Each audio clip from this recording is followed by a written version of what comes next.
What's going on, everybody? What's up, Ram fam? So, today I'm going to try to talk to you all about some more Black cultural issues. There's going to be continuations of conversations that we've already started. But recently, I lost a guy, he's like a play cousin, but I'm just calling him, he's my cousin. We share far too many relatives, and he was like a little cousin to me. And on a previous conversation on a different live stream, we were talking about black on black crime. Is it interfering with the Black Lives Matter movement? And I want to try to tie in a couple of things that I had already discussed on other videos. So, first, let's talk about raising black children, particularly black boys. I've talked about before about being, black and privileged. You know, the fact that for me, I was not raised in the inner city. My mom did not live in the projects, or she wasn't on welfare or anything like that. But still, no matter what, she was a single black mother, and she still had her struggles, and she was young. She was a young mother. She had me as a teenager. Did she have the same struggles as someone else? No, she did not. And the famous line that parents say, how children didn't come in a book, and they did the best that they could, right? And then when you look back as an adult, and particularly once you have had your own children, you don't know what sacrifices they have made when they're not like visible sacrifices. Sometimes your children, or you as the child, let's talk about you as the child. As the child, you may be able to see that your parent has put in extra hours at a job, or they're working 2 and 3 jobs, that they may have gone without a meal in order to ensure that you do, that they don't buy themselves new clothes, just all the things that they go through to make sure that you have something. Sometimes you can see that when you're the child, at other times you don't. Or, from another conversation that I saw on a different page, was the mother versus father conversation. I mean, the memes were a little funny, a little heartbreaking, a little whatever, but they were true to life. Where the mom is saying to the little boy, ask your daddy for some money for this. Ask your daddy, don't you tell your daddy that I gave you a whooping. Don't tell your daddy, that I spent the money, and the little boy is just responding like, again? No, I'm not gonna tell him. Yes, I told him. Why can't I tell him? From the perspective of that little boy, it's like, man, wow, this is so sad, and he's being caught in the middle. But when we're the child, it's like we don't really know what's going on, because we don't know both sides of the conversations all the time. So you may look at something and you're like, wow, was anyone trying to help my parent when I was young? Or what type of advice was someone giving my parent when I was young? Like, these types of things actually did cross my mind from my personal life. After I've grown up, I've looked at it and I was like, you know what? I don't know if my mom was actually receiving some help. I don't know what kind of conversation she was having on the phone. I just know that we were in Kansas, and her siblings were in Illinois. I know that I received some packages sometimes from my aunts. I know I've spent summers with my aunts in Illinois. And was that helpful? I'm sure that it was helpful. Yes, indeed, it was helpful. It gave my mom a break. I got to know my family in Illinois, but I don't know what kind of conversations they had to help her get through parenting by herself. So when we talk about the single parents and what all they have to go through. And we talk about children needing their father. Do we think about, what roles the father actually plays? Like when the mother does try to get the father involved, or if she doesn't. But what is keeping the father ultimately um, from being involved? Is the mother really that forceful, that strong, or whatever? Now, courts set aside. Courts set aside. If you are from the same area and your family is in the same town, can your family not make an effort to see the child and to help out?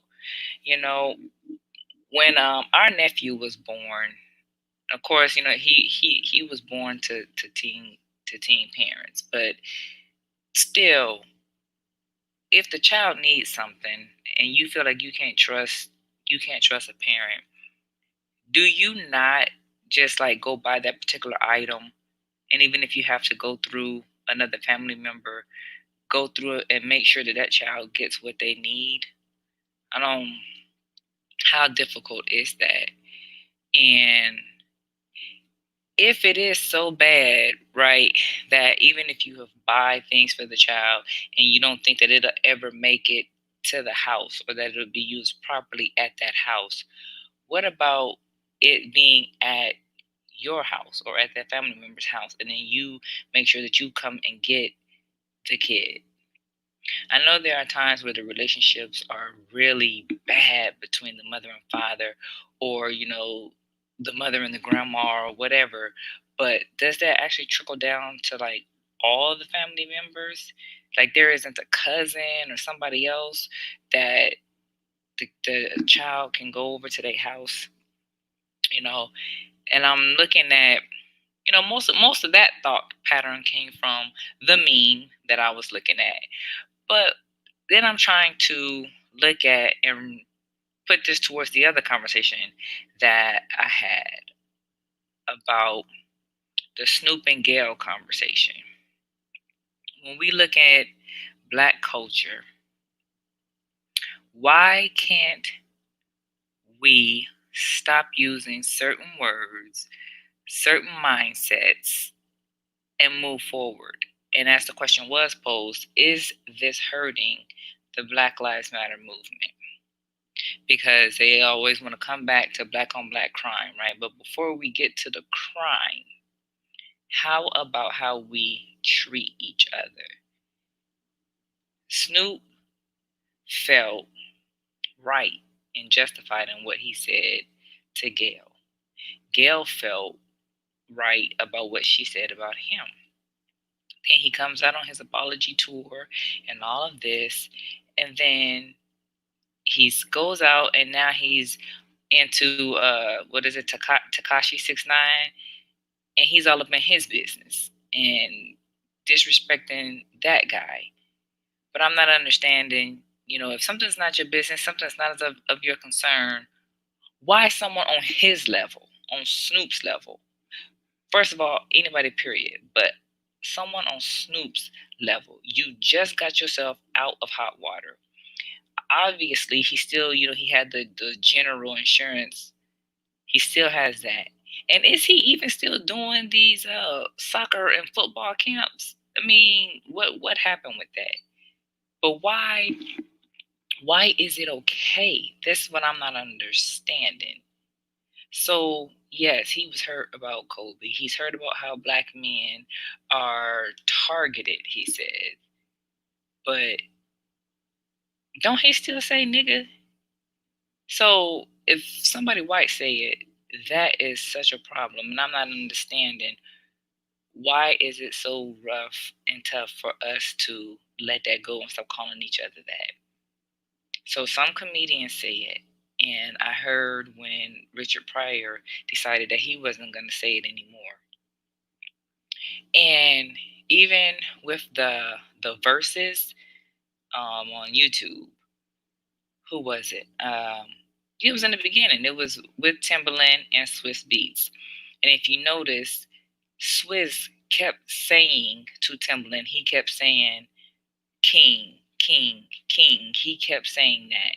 And Timbaland couldn't see that, and he just kept saying, my nigga, my nigga, my nigga. And he just, I was like, dude, is this dude not seeing what is happening? So sometimes I know we have to talk to people where they are. They have to accept people where they are. You have to talk to your crowd. But when you're in a one-on-one conversation, is it hard to notice who you're talking to know your audience, even if you are in the same life, yet they're both in hip hop? But if it's a one-on-one conversation and Swiss is saying king, king, king, he is saying that to you, king, king, brother, why are you still responding with my nigga, my nigga, my nigga? And it's a broader conversation that's been happening about not using that word anymore.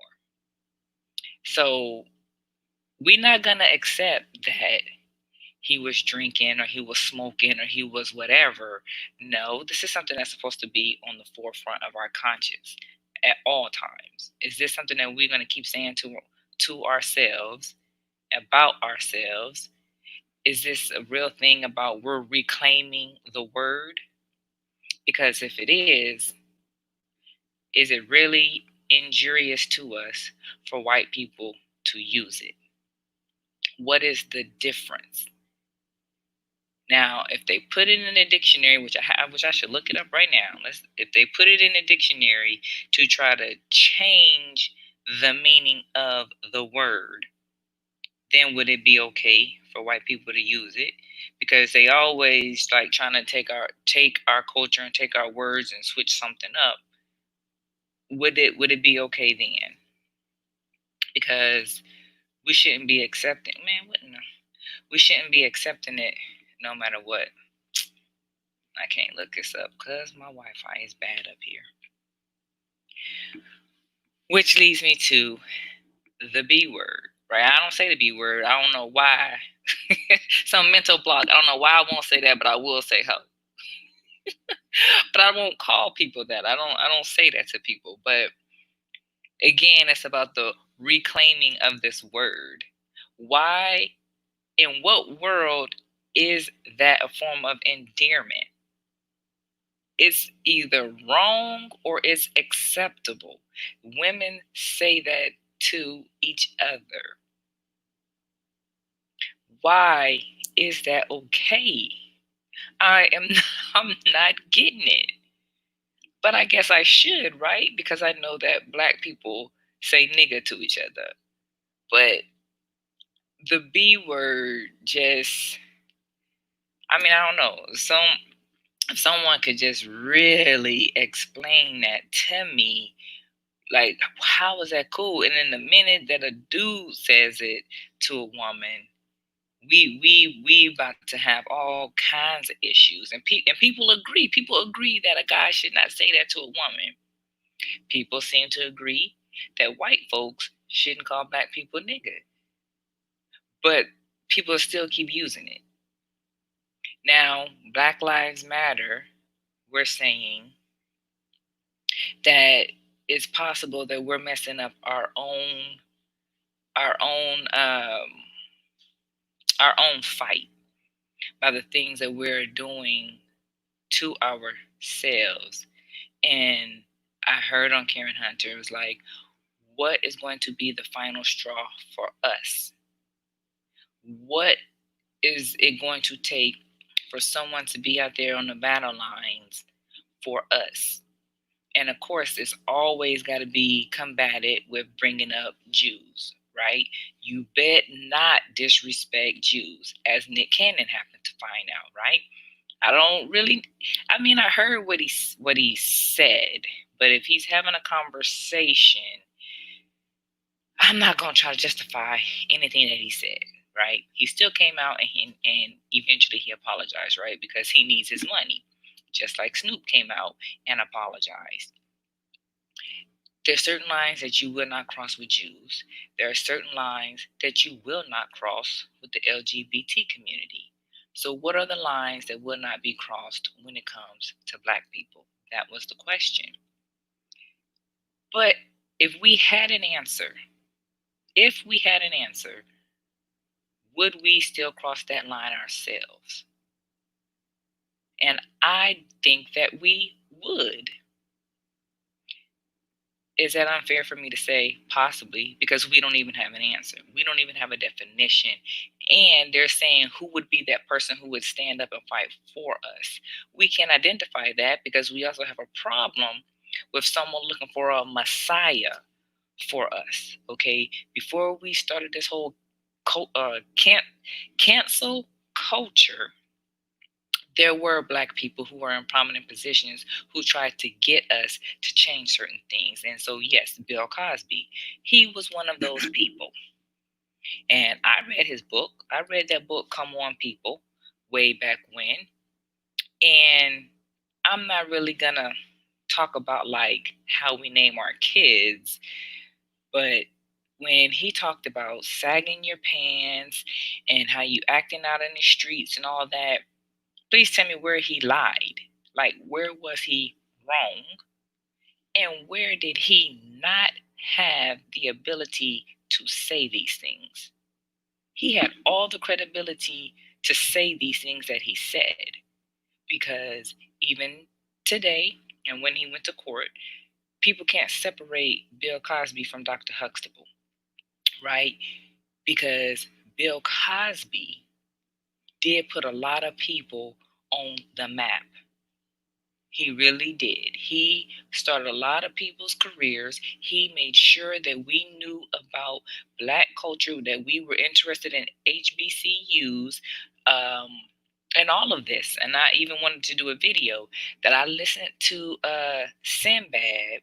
Sinbad did an interview on Sirius XM, I believe it was. And Sinbad talked about Dr. Cosby. Oh Lord, what did he say?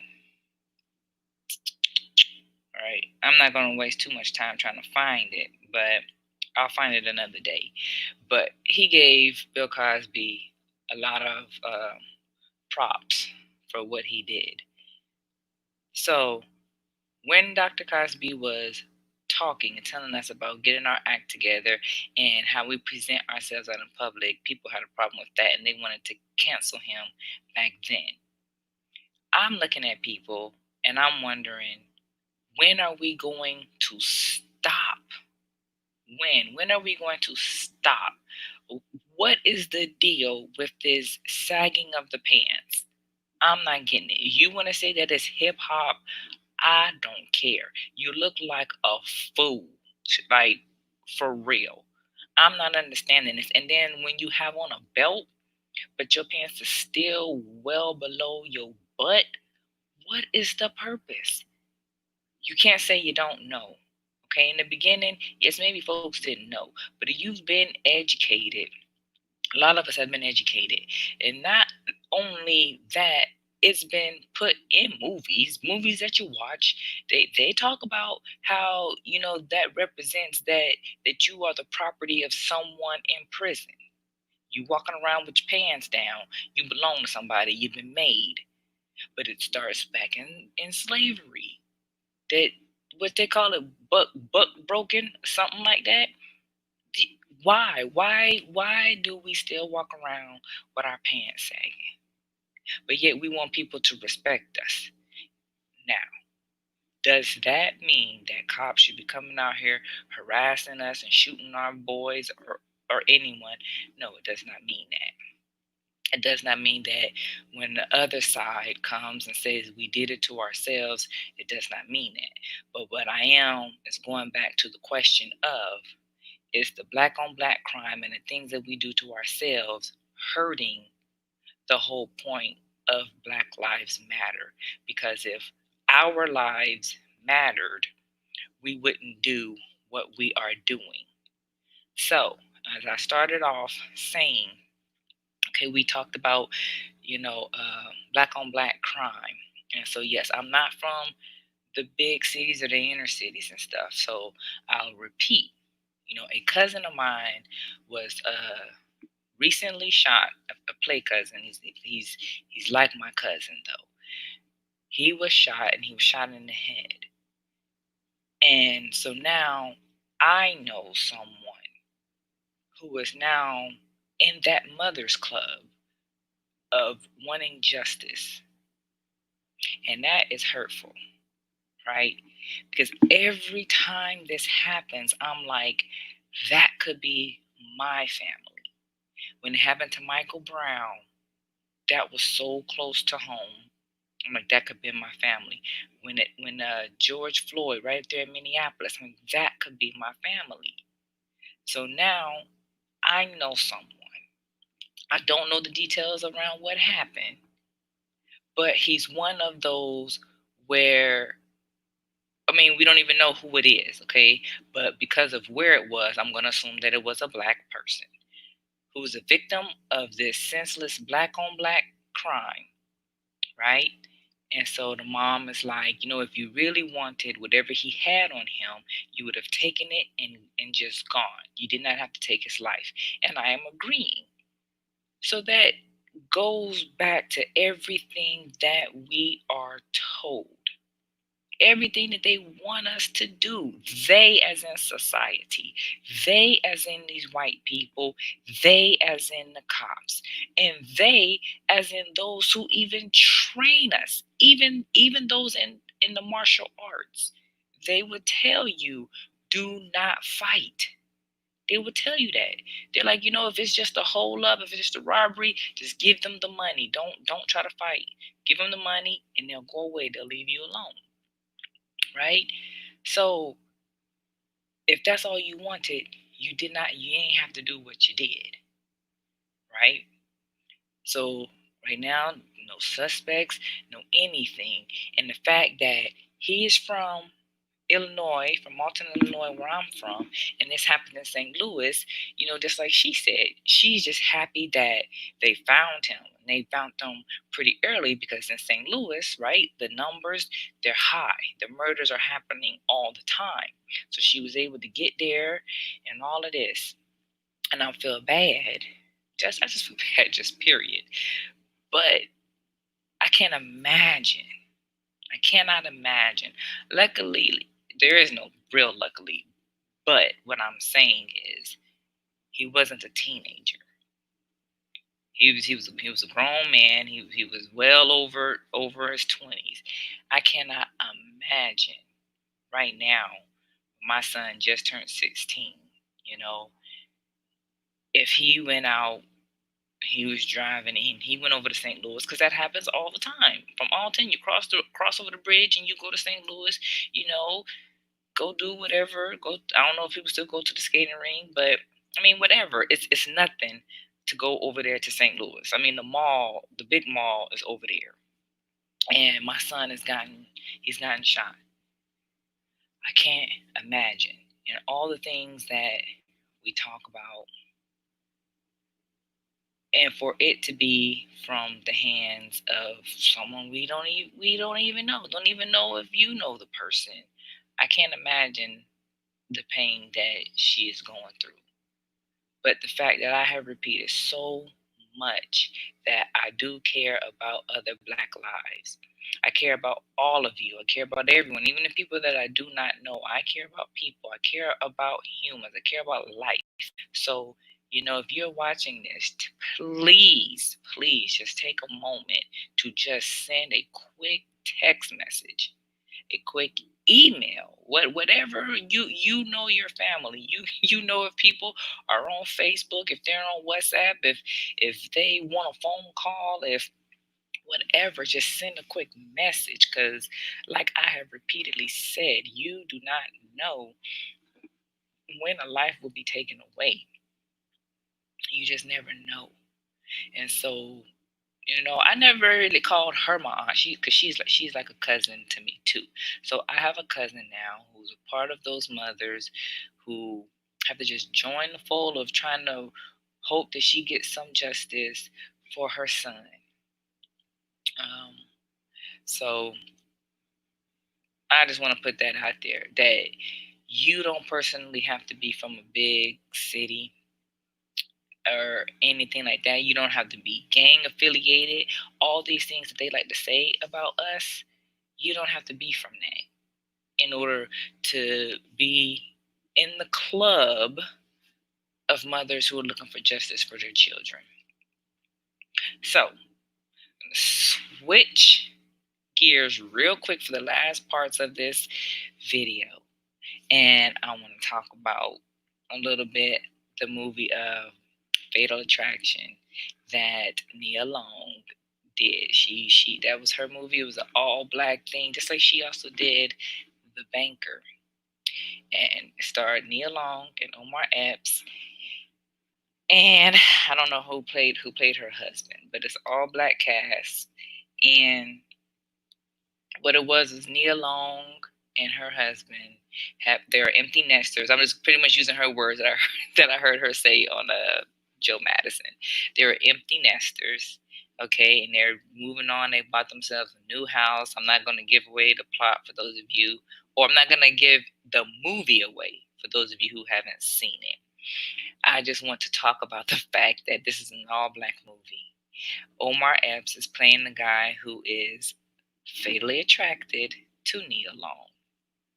And that's my boy, Omar Epps. And people are talking about him, wanting to know if he was just always a bad actor, or was it a bad movie, or, whatever it was. I was yelling at the movie a lot, particularly at Nia Long, because I was not agreeing with some stuff she was doing. She was just doing some crazy stuff, and still, I don't want to tell the movie, but it's in Netflix. But she was doing some stuff, and I'm watching, and I'm like, why are you doing this? Why haven't you? Why? I'm not understanding. But here's the thing: it's all black, and if you go back to even, I think the movie was Sprung.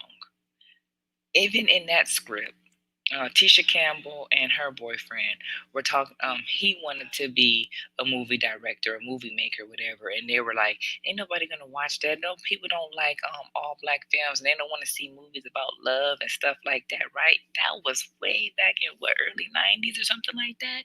So even today, in reality, people are talking about black film, black film writers and directors and all that, and they don't really want to support them. Is part of the reason because they didn't know about it? Is it poor advertising? I don't know. But could it also be a part of Tyler Perry, that this the standard that Tyler Perry had already put out there? I don't know, because Tyler Perry made some whack movies too, and his acting, those people, they got some bad acting. Or maybe it's the script too, because on, was it Meet the Browns? No, not Meet the Browns. That first show, that light skinned dude who used to be on, I think it was A Different World or whatever, and he was with dang, cousin Pam's friend. Can't remember, but when he was on that show, his acting was horrible. Ooh, I don't know what Tyler Perry been doing, and even Keisha Knight Pulliam, she was weak. I don't know how he trying to have her acting like a crackhead and all this. It was bad. It was horrible. But do we go out and support black? I think that we should, and then maybe they can get just enough money so that they can make better stuff. I mean, Spike Lee's been doing this for a long time. Spike Lee's been doing this for a long time, and his stuff hasn't always been that good. It hasn't. But we know a Spike Lee joint when we see it because of how he does it, and got the people circulating around the screen and all this. But I think he only said he had trouble with Malcolm X and maybe one more movie. He said, yeah, get more training. And guess what? They can get some training at some HBCUs. We need to get some HBCUs going on. But we talked about supporting Black. That's what we should do. So if you haven't checked out Nia Long's movie, because as I say, this is her second one. So if you can contrast Fatal Attraction with The Banker, then I don't know, maybe it was the people who had something to do with it that helped her out. But The Banker was a pretty good movie. But here's the thing also, what I did want to say about Fatal Attraction. You never know how a person feels about you. Okay, she's thinking, and this is not giving the movie away, I don't think. So if it is, spoiler alert. She's thinking that she's just having a conversation with the old friend that she knew, that she thought was a platonic relationship, right? She had no idea how this dude feeling about her. So she's just talking, and what happens? The title of the movie. So I'm not going to give it away. But you never know how a person feels about you. So does that mean that we should follow the wives, the old wives' tales of not talking about your relationship with people? Because I mean, if you're catching up with an old friend and I mean you just make a little comment, does that mean you're giving away information about your relationship? And can you not just say something?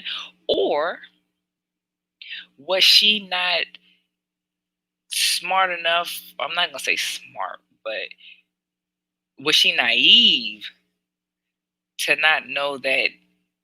I don't know whether if he was hitting on her or if he was trying to get into her business or whatever, because he was like, or is there trouble in paradise? I mean, is that a regular conversation? Don't Isn't that just something people say? Don't people just say, is there trouble in paradise?